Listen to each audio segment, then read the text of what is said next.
Well, we have just been looking at the first three cycles of the book of the Revelation, and we've seen how John is building from various angles the call to faithfulness, the call to acknowledge God as sovereign over His church and accomplishing His purpose in history. And right at the end of cycle 3 that we talked about last time, we are given a remarkable vision that sort of pulls all of this together for us, another symbolic vision. Revelation 11:19, then God's temple in heaven was opened, and the Ark of the Covenant was seen within His temple. There were flashes of lightning, rumblings, peals of thunder, an earthquake, and heavy hail. This is a very remarkable statement, and maybe we don't pause enough to give thought to it. Do you realize that in the whole history of Israel, from the moment the ark was finished in its construction, Israel never saw it? You know, we have Bible study books with pictures of the ark. There are museums with replicas of the ark that you can go into, and we think seeing the ark is not such a big deal in our day. But even when they walked through the wilderness and the ark went before them, the ark was covered. It was covered so they could hardly see any shape to it, much less what it really looked like. And so this notion that all of a sudden the temple in heaven is opened and the Ark of the Covenant can be seen is really a remarkable moment. And it's not surprising then that it's accompanied with flashes of lightning and rumblings and peals of thunder. This is a big deal, and it's meant to encourage the faithful right at the end of this cycle. Now, what is that Ark of the Covenant? You see, again, we have to ask the symbolic question. Is this a symbol, or is this to be understood in some kind of literal sense? And I think we have to see it again, as we're seeing almost everything in this book, as symbolic.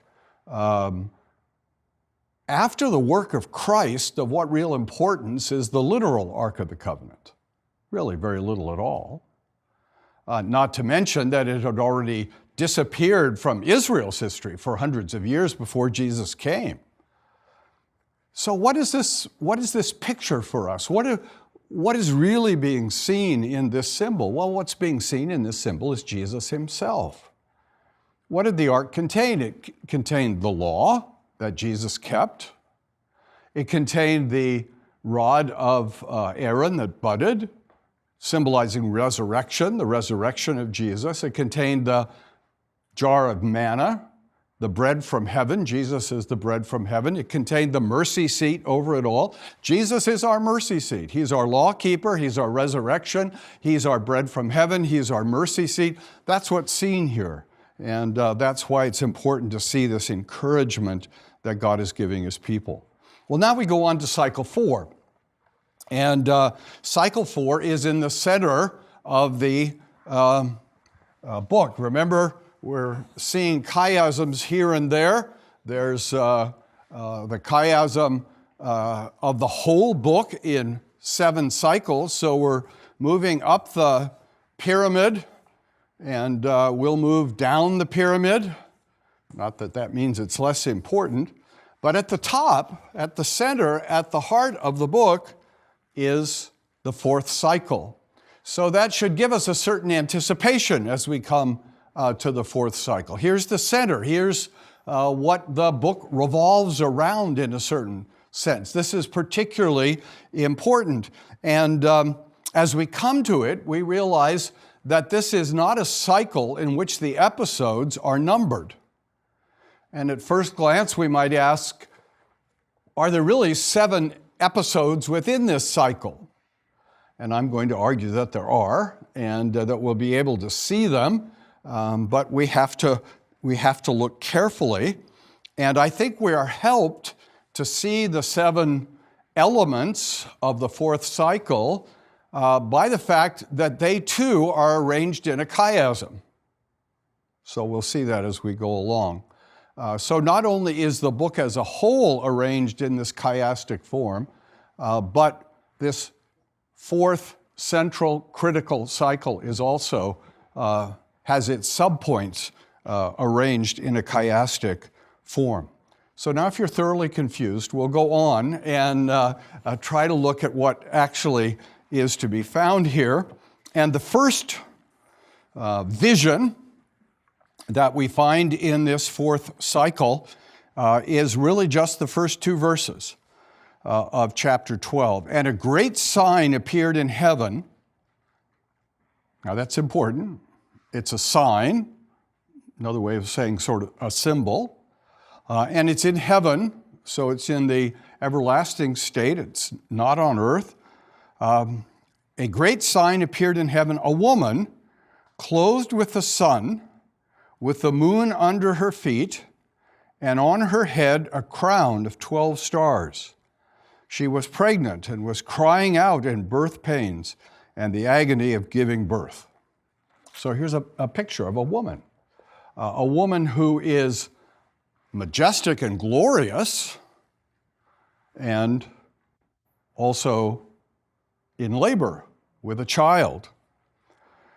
Now, some of you may have been in Roman Catholic churches where you've seen Mary portrayed in exactly this form, as a statue standing on a moon with 12 stars over her head.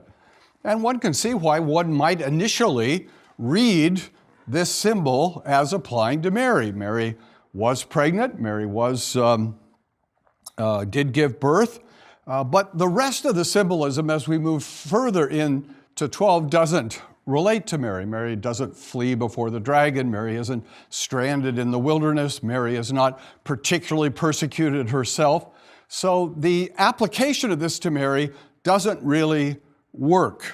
This is, in verse 1, indeed the Queen of Heaven. That is what's represented here, a woman as Queen of Heaven. But it's the church as a whole, we'll see as we go along. Now, Mary gets included in that. Sometimes we neglect Mary too much.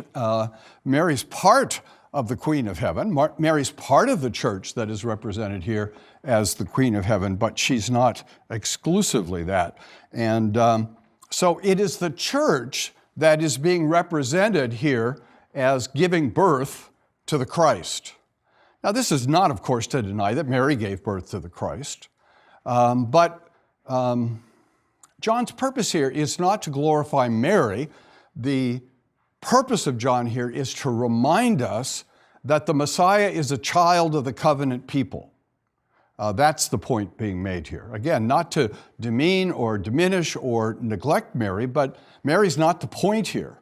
The point is that God, who promised his covenant people a Messiah, has fulfilled that promise in bringing the Messiah out of the chosen people. So if we're going to argue that the fourth cycle itself is a chiasm, then this first vision is a vision of the church. And lo and behold, we'll discover at the end that the seventh is also a vision of the church. So this is helping us see how this is arranged. Well, it helped me. It'll help you in time. It's not helping you all that much right at the moment. All right. Now, back to the second vision here. And you notice it's marked for us. Verse 3, and another sign. So vision 1 is the first sign. Vision 2 is another sign. And another sign appeared in heaven. Behold, a great red dragon. That word red there can also be translated fiery. And maybe that's a little better as a translation. A great fiery dragon. As the church was represented as clothed with the sun, now this dragon is fiery. And what we'll see through this whole cycle is in the warfare between the church and the dragon and his followers are forever trying to counterfeit what is true of Christ and his people. And so right here we have the first counterfeit. The church is clothed with the sun, and the dragon tries to look like he's clothed with the sun by being fiery in appearance. Another sign appeared in heaven. Behold, a great fiery dragon with 7 heads and 10 horns, and on his head 7 diadems. He's like earlier pictures of Christ, trying to show that he has horns of power and crowns of glory. but it's all a counterfeit. His tail swept down a third of the stars of heaven and cast them to earth. Now again, you can see this is symbol, isn't it? We know enough about stars today that if they were cast to earth, it wouldn't be a good thing. There wouldn't be much left to earth. So this is a symbol of the greatness of the dragon, the power of the dragon, the reality of his heavenly splendor in some ways, but it's not to be understood literally. And the dragon, in fact, the dragon himself isn't literal, is he? It's a picture. It's a picture of power. It's a picture of power exalted. And what is the power exalted? Well, what is a dragon? A dragon is a super powerful serpent. Now, you've heard of serpent before with relation to the devil, haven't you? So again, these are pictures creating a powerful image for us of this conflict in heaven. And what's being said here really is the conflict in heaven is the backdrop to the conflict on earth. There's a spiritual reality that goes on that we don't really see. We can think of the beginning of Job, right? It's very parallel. Job opens with the court of heaven and the accuser, Satan, talking to God about Job. And then it moves from the court of heaven to see how all of this plays out on earth. It's very parallel to what we're reading here. And the dragon stood before the woman who was about to give birth, so that when she bore her child, he might devour it. The serpent wants to destroy the seed of the woman. She gave birth to a male child, one who is to rule all the nations with a rod of iron. Now see, this is a symbol, but not very hard to interpret. Who will rule the nations with a rod of iron? Christ will. Christ will. That's what Psalm 2 tells us. But her child, although the dragon is there to try to devour the child, eat up the child right after its birth, God catches the child up to heaven and protects him on his own throne. Now, what does that mean? Well, it doesn't mean that the baby Jesus was immediately literally taken to heaven. What it means is the baby Jesus was protected by God. So when Herod tried to destroy him, when the Pharisees tried to destroy him, he was protected until, like the witnesses that we read about in cycle 3, that he had completed his work, and then he died on the cross and then was taken up to heaven. So again, this is a symbolic picture of how God protects Christ. Then verse 6, and the woman fled into the wilderness where she has a place prepared by God in which she is to be nourished for 1,260 days. So here is this picture now of the woman fleeing into the wilderness. And this is where we begin to see clearly the woman is the church. It's the church that is pursued by the dragon. It is the church that is exiled into a wilderness. It is the church that faces this time of exile and suffering and struggle. And the time of that struggle is 1,260 days, which is 3.5 years. Here's that number recurring. Sometimes given in days, sometimes given in months, sometimes given in years, but it's all the same time. And it's saying, as Jesus lived 3.5 years of public ministry and completed his work, so the church will follow him in life and have the time appointed for its ministry, which will be complete. And we see here a picture of the life of the church, a life of the church lived under the Christ who protects the church. And if we were to give a name, although we're getting a little ahead of ourselves, it's hard not to when doing this.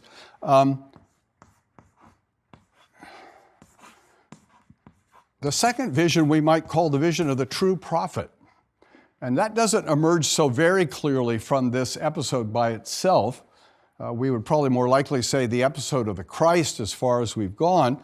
But when we look over here at the sixth vision, we're going to see the false prophet. And so there's a connection here drawn between Jesus, who's the true prophet of his people, and the false prophet who will try to deceive people. So already this is being set up for us.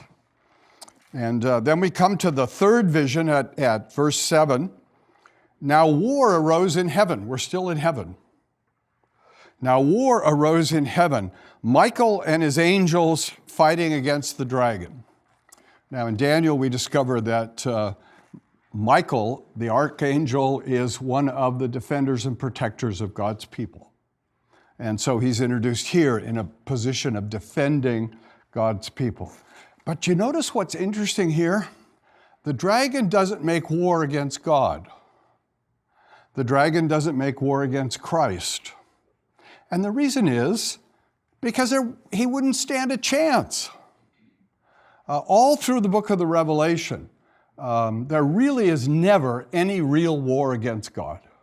God is always in charge. It's always just a preparation for war that never quite happens because you can't fight against God. And that's being said here over and over again. So the struggle, the spiritual struggle, is being portrayed as a struggle between Satan and the angelic forces. And even there, Satan doesn't have a chance. Verse 8, but the dragon was defeated, and there was no longer any place for them, the dragon and his angels, in heaven. And the great dragon was thrown down, and the ancient serpent, which is called the devil and Satan, the deceiver of the world, he was thrown down to the earth, and his angels were thrown down with him. You see, again, John can't help himself. He's writing in symbols, but occasionally he has to stop and make sure you understand what the symbol means. The dragon is the devil. He is Satan. He is the serpent. He is the deceiver of the whole world. So this is a spiritual struggle being represented between the angels and the church on the one hand, the devil and his angels on the other hand. And verse 10, and I heard a loud voice in heaven saying, now the salvation and power and the kingdom of our God and the authority of his Christ have come, for the accuser of our brethren has been thrown down, who accuses them day and night before our God. And they have conquered him by the blood of the Lamb and by the word of their testimony, for they loved not their lives even unto death. Therefore rejoice, O heavens, and you who dwell in them. But woe to you, O earth and sea, for the devil has come down to you in great wrath, because he knows his time is short. Now there's several important things there.